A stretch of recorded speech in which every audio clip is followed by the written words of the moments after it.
On n'est pas le département des miracles non plus, hein, tu sais. Mais non. Le client est venu ici vraiment parce qu'il y avait énormément de picots. Dans le fond, de picots de contamination, picots orangés. C'est sûr, sur un véhicule blanc, on le voit énormément. Fait que le client est venu pour ça aujourd'hui. Fait qu'on a fait ça. Dans le fond, avant, vous avez vu dans le fond un peu qu'est-ce qu'il y avait de l'air. Il était très sale. Fait qu'on a fait un pre-wash. Par la suite, on est venu appliquer le sidéro à grandeur du véhicule. Aussitôt que le sidéro il a touché les dépôts ferreux et les autres contaminants sa peinture, ça vire mauve. C'est instantané. Instantané, puis c'est quand même satisfaisant à voir. Il n'y a pas juste sidéro sur le marché. Nous autres, on le préfère parce qu'on aime vraiment la qualité du produit. Mais c'est à vous de voir rendu là quel est le produit le plus budget-friendly pour vous autres, rendu là. Nous autres, on préfère de loin sidéro. Généralement, les contaminants vont toujours être au bas de l'aile. Juste simple fait, les freins. T'sais, on peut le voir, là. C'est pas très joli. Mais c'est ça. Malheureusement, nos freins, ça fait partie de la cause principale des contaminants des dépôts ferreux. Et les débris de route, tout ce qui est sur l'asphalte, à terre, surtout à la fin de l'hiver comme ça, là, le sel, s'il y a eu des accidents de l'huile, ça se ramasse tout par terre, puis après ça, sur votre véhicule. Fait que c'est bien important de faire une décontamination, au moins une fois par année, pour pas que les dépôts ferreux puis tout, ça aille gruger la peinture puis la carrosserie plus que ça. Tu sais, comme exemple, là, exactement, là, tu sais. Ça n'a pas été souvent entretenu, fait que là, on voit vraiment un début de rouille de surface. On voit ça fréquemment dans les bodylines ici, là, bumper à quarter. C'est serré. Fait que aussitôt qu'il y a un peu de contamination qui s'incruste là, il n'y a pas de moyen d'évacuer. Après, ben, on applique le scellant, puis tu sais, veut pas, c'est beau, là. Une fois que c'est propre, là, on s'entend, ça chaîne. Qui aime pas ça? Tu sais, je veux dire, au final, ton char, il est propre pour les 6-7 prochains mois. Il est facile à laver. Tu peux le laver toi-même.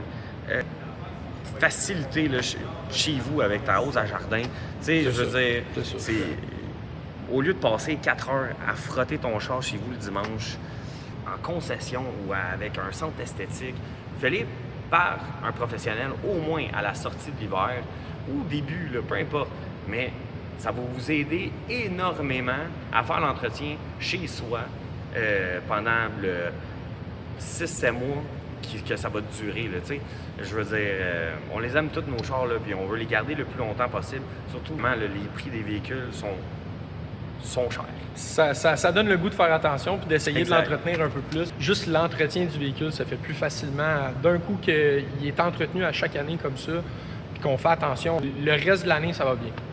Tout va bien, ton char il est beau, ton char il est propre, tout le temps, t'es content. Je suis content parce que c'est pas une vidange quand tu viens l'amener. Ouais, exact.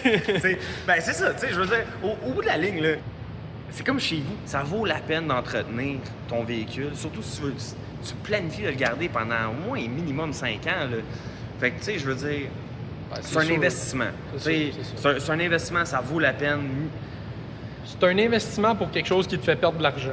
Fait que si tu veux pas en perdre plus, il faut t'investir un peu. Au minimum. Donc, pour la décontamination chimique, c'est assez simple. Là, on a un beau EV9. Il est tout neuf. On va mettre le décontaminant sur la carrosserie au grand complet. J'ai fait un petit rinçage rapide. On va attendre un petit 5 minutes. Laisser agir ça le plus possible. On va refaire un autre rinçage, puis ensuite de ça, on va le laver à mitaine normalement, comme on fait d'habitude. La contamination principale sur un véhicule neuf, ça va se trouver à être sur le devant, que ça va être le pire, sur les côtés de la carrosserie, le haut des ailes, le bas des portes. Puis même la valise parfois. Dans le fond, ça va tout être sur tous les endroits qui n'ont pas de protection à la livraison. Fait que ça serait ce qu'on appelle une décontamination chimique. On va laisser le produit travailler le plus possible pour que, dans le fond, tout ce qui est dépôt ferreux, débris de route puis tout ça, ça s'en aille parce que c'est pas tous les concessionnaires que leurs véhicules arrivent dans des trailers fermés. Là. La plupart, c'est tous des trailers ouverts. Fait que tout ce qui est sur la route, là, ça se peut que le camion il ait fait 500 km, 200 km, 100 km, sans compter la manufacture. Y a-tu quelque chose sur le véhicule puis tout ça, c'est bien important. Moi, je mets toujours du décontaminant sur le véhicule, même si c'est un véhicule neuf. Surtout les véhicules blancs, on voit très bien s'il y a des défauts ou pas. C'est ça, décontamination chimique, produit seulement. Décontamination physique, c'est aussitôt qu'on se sert d'une pâte d'argile, d'un Claymit sur un véhicule, ça devient une décontamination physique. Guys, 2 mai prochain, l'ouverture officielle de la shop DJ Barbecue. Gros événement. Petit meet, belle fun, family friendly. Pas de quota, rien, on a déjà dit dans l'autre vidéo. Abonnez-vous, likez, partagez pour pas manquer ça. Les événements, les concours, les prochaines vidéos. On se revoit le 2 mai.